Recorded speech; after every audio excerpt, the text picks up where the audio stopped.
Alright guys, in this episode, Lauren and I are going to be talking over some good starter motorcycles for you. So if you're a beginner and you're not sure which motorcycle you should start on, stay tuned and watch through this whole video. We'll have a bunch of info for you.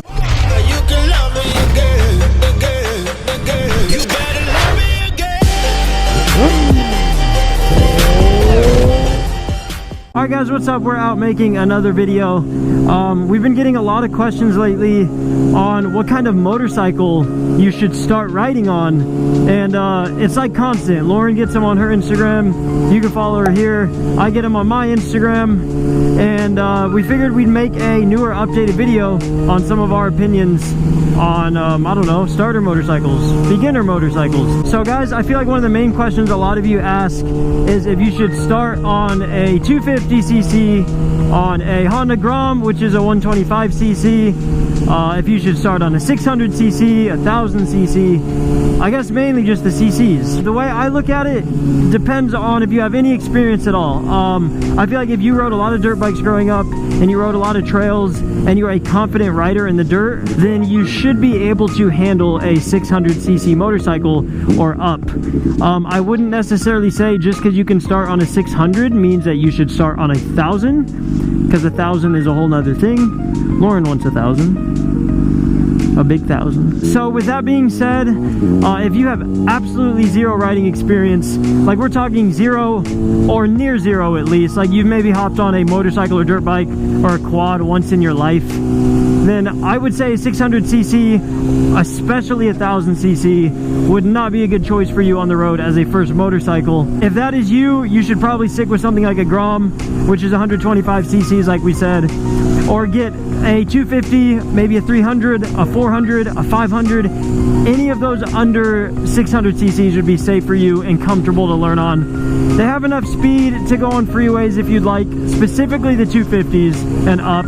The Grom doesn't really. Yamaha, Honda, Suzuki, Kawasaki, all the main brands, all the main makes for motorcycles, they pretty much all have something for you to start on. Another important thing to keep in mind though, even if you're just beginning, if you're planning on getting a motorcycle as your daily, like to ride to work, and you have like 5 to 10 miles to work, we'll say, or something like that, a Grom is probably not the best option for you. A lot of people do it, and they will work. Like you can commute on them, but I would definitely recommend like a 250 minimum if you're planning on dailying a motorcycle. And Lauren was just saying as well, if you're a shorter person and maybe you'd have trouble reaching the road with your feet, a Grom is definitely a great option for you because the seat height is so low. Like you can pretty much flat foot the Grom, no problem, even if you're short. Lauren's like 5'3", 5'4", and she can flat foot the Grom pretty much,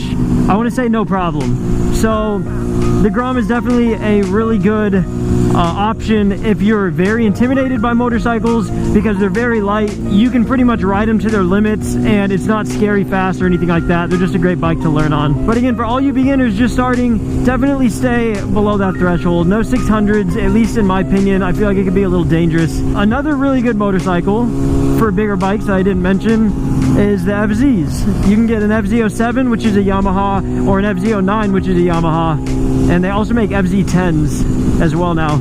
Actually, you know what? They're called MTs now. But those are actually really good bikes, and they have the torque and power basically of a sport bike, and they are considered sport bikes as well, but you're not crouched over on a sport bike. You're sitting kind of straight up. It's a lot more comfortable. We actually have an FZ-07 as well at home, and it's one of our favorite bikes, definitely. I'm on a CBR600, and like I said, FZ's at home, Lauren's on the Groms. We pretty much have every single bike we just covered except 1000. We don't have 1000cc yet. Another thing to mention, guys, is if you are a brand new rider, again, we're going back to the beginner riders that have never been on the street ever on a bike. It's probably better, obviously, to make sure you have your gear and to find a parking lot. That's actually how I learned, or a side street near your house where you can hop on your motorcycle and just go learn at your own pace, where you don't have to worry about other drivers around you and you don't have to live up to an expectation on the road. You can just go do your thing. So that's a big tip that you should probably do if you're just learning. Another personal tip, this is my opinion, some people will disagree, but if you're also looking to buy a motorcycle, you don't just have one from your dad or your brother or something. you should probably buy a used motorcycle, especially if it's your first one. Because if you go to a dealership, it's going to be expensive. You're going to be making payments on it, and it's not really worth it.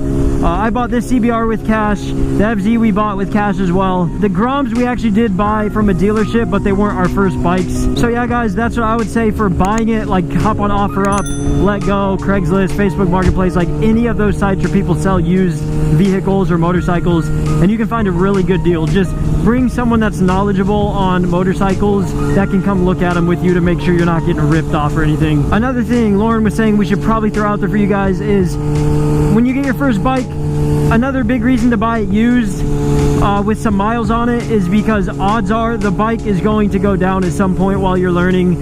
Not necessarily a bad crash even, but just like tipping it over, dropping it. And if it's used, it's not going to hurt you as bad as if you have a brand new bike from the dealership that you paid thousands and thousands of dollars for.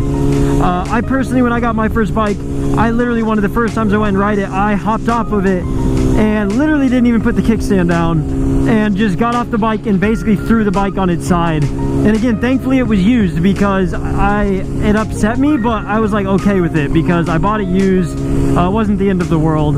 So keep that in mind as well. So for any of you curious how much a Honda Grom would cost you, if you're interested in that, you can actually get them used for a pretty fair price. I would say well under $3,000 if you get it used and it has a decent fair amount of miles on it.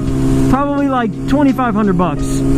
Like that's a rough estimate, give or take, but you could probably get a good deal for $2,500. Another thing worth mentioning, guys, depending on where you live, a lot of times there's companies that have motorcycle safety courses that you can basically go as a complete new rider and get a class done over a weekend and get your license, and you can learn a lot of new things you'd never know about, and you kind of gain a lot of confidence from it and become a safer rider through it. That's personally how I learned. I never rode a dirt bike in my life, not even like a pit bike or anything. And I went to a motorcycle safety course here in Phoenix, Arizona, which unfortunately is no longer open. But I passed my written test, and then over that weekend I passed my riding test with them as well. So I went from never being on a bike ever to taking a safety course, gaining some confidence and knowledge, and then getting my license literally that weekend. So definitely keep that in mind as an option. And the cool thing about these safety courses is the majority of them have motorcycles ready to go for you, because they understand a lot of people don't have motorcycles yet because you don't have your license. So a lot of them have small motorcycles similar to Groms, like little 125s and 250s that you get to go hop on and learn how to ride on. So it's very it's not really intimidating at all because the bikes are light, they're small, they're not crazy fast, and everything's just ready for you to go at a safety course. So definitely search up some of those in your area, because I'm sure you can find one. Okay, so now we'll cover a few models that are the pretty standard models that people get, and we'll start from the top and then head down in CCs, and we'll make it as quick as possible. For 1,000 CCs, basically every motorcycle make we mentioned has a 1,000 cc bike. So the Honda makes their CBR600RR, Kawasaki makes their ZX10, and that's actually the Ninja. And then Suzuki makes their Gixxer 1000, and Yamaha makes their R1. And then down the list you have your 600s, which is literally like the same thing. Honda makes their 600 CBR RR. Yamaha makes their R6. Kawasaki makes their ZX6R, which is still the Ninja. And Suzuki makes their Gixxer 600. And the Gixxer also makes the 750 as well. And also in that class, Yamaha makes their MT-07s, the FZs I was talking about. So now a really fast rundown of the smaller CC bikes from 500 and down. So for Honda, they make a CBR500, I know that almost for certain, and I believe they also make a CBR300 and 250. And if you get the CB version, like without the R, it's like the naked version of the bike. So those are some options. Suzuki makes a 500cc motorcycle. I don't know if they're still in production, but my first bike was a Suzuki GS500F. That was a pretty good starter bike, a little bulky, but it was just a 500, so that's a good option. Kawasaki makes now a 400 Ninja, and they make a 250 Ninja as well. And I don't know, maybe they make a 300 too, I'm not really sure, but they have a lot of options. And then Yamaha makes their R3, so we're kind of just moving down the list. And then obviously Honda makes the Grom, which is a 125, so that's kind of like the lowest standard you can get, as in simplicity and the ease of learning, because it's so small and light, and it's a really durable bike for what it is. So here's something to keep in mind, guys. It's actually very important. If you decide to take the path of getting a smaller CC bike, whether you're experienced or not, let's say you decide to go with the 250, right? Or maybe even a Grom, a 125. I'm gonna tell you, literally probably in 2 to 3 months on average, give or take again, you're gonna be bored of the motorcycle and wanna be able to go faster and just have a little more power underneath you. So keep that in mind. If you get a Grom, if you get anything below 500 cc's, odds are you're going to get bored of it pretty quick. Now, if you feel like it's the safest route for you, definitely stick with the small CC bike, ride it a few months, and then sell it and level up a bigger bike. That's still the safest way to do it. But definitely, if you're someone that's kind of a need for speed, you're gonna want to upgrade rather quickly, unfortunately. But again, if you're trying to be safe, just be safe, buy a smaller bike, and when you're bored of it in a month or two, sell it and get a bigger one. So guys, that should answer nearly all of your questions for beginner riders. If you have any other questions, you can DM us on Instagram and ask us. But again, this video we made to answer all your questions, so you don't have to get a hold of us and wait for an answer back.